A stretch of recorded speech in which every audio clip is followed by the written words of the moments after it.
Hi guys, welcome back to another quick video showing you the brake upgrade from Tarox for our NVM400 package.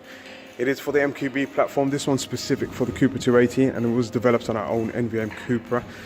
The reason being the brake lines are different and the pads are different. So what you get part of the package is F2000 front and rear discs and pads to suit. On the front we're running Corsa pads, and at the rear we're running Strada pads. The reason being because the bias at the back isn't so much on a front wheel drive, so there's not much weight there, so it doesn't get that hot. The reason we chose the F2000 disc was because it's low vibration, low noise, and it still has a good cutting groove for the pads itself.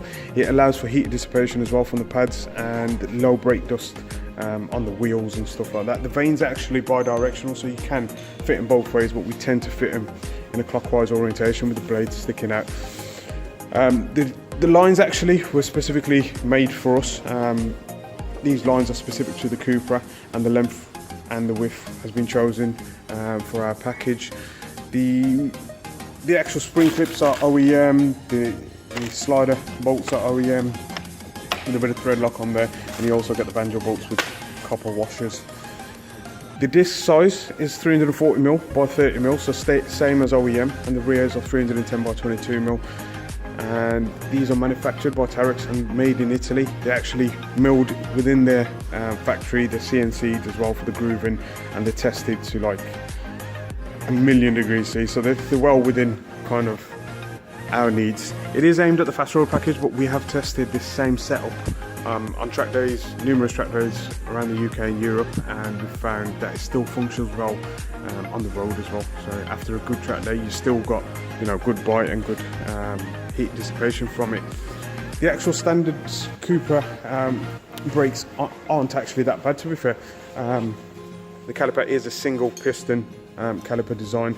It's similar to the S3 and the Golf R, slightly different. The brake lines are standard rubber, and obviously we're going to upgrade that to stainless steel. So being a front wheel drive high performance car with the electronics limited slip diff, it does use the offside brake caliper and the disc more often to reduce slip. Majority of guys and majority of track days are, you know, clockwise, so people turn right more often and you get inside wheel slip, and so the brake caliper actually clamps on this side and pulses to reduce the kind of slip on the inside, as well as adjusting the diff to the offside. So disc and pads are out. I'm just going to clean up the hub face with some degreaser and a wire brush. Push the piston caliper back, clean up the calipers, change over the brake line, and put on the new gear.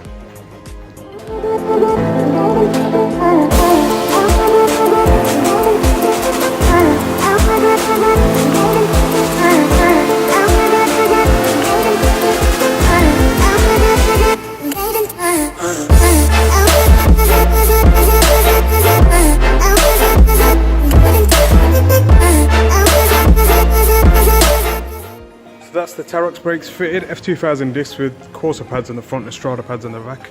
Stainless steel braided lines fitted as well, and we've bled the brakes up, so it's a nice firm pedal. The rears as well for F2000 Strada pads on the back. So we're going to bed these in 70 mile an hour to about 10 mile an hour 3 or 4 times, get some heat through it, and then bring it back in for an inspection. We'll check all the bleed nipples, and we'll check the wear on the discs as well. Just want to show you the brake fluid that we use.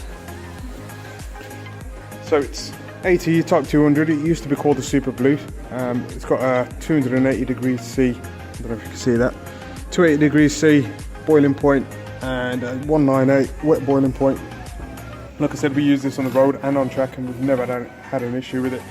So it's what we recommend for the Tarox brake upgrade. Brake upgrade, obviously we can go for a 6-pot or an 8-pot kit that Tarox do as well. So there's quite a few different options, but for the fast road package this is probably the best out there. We don't skimp on brakes, and we don't advise our customers to, because it is what stops you from crashing basically. So I've got to just show you a quick bedding in procedure for the Tarox brakes.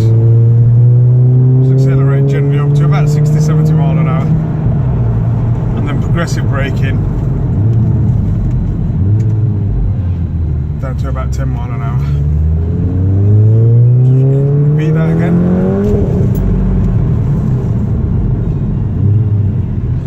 important to get that progressive braking when you lift off the throttle, because otherwise you can cause a bit too much heat and you can cause a bit of warpage. So we're just going to repeat that a couple of times. But I hope this video is interesting to you guys, and give it a thumbs up and comment on it, and don't forget to subscribe, and we'll see you on the next video.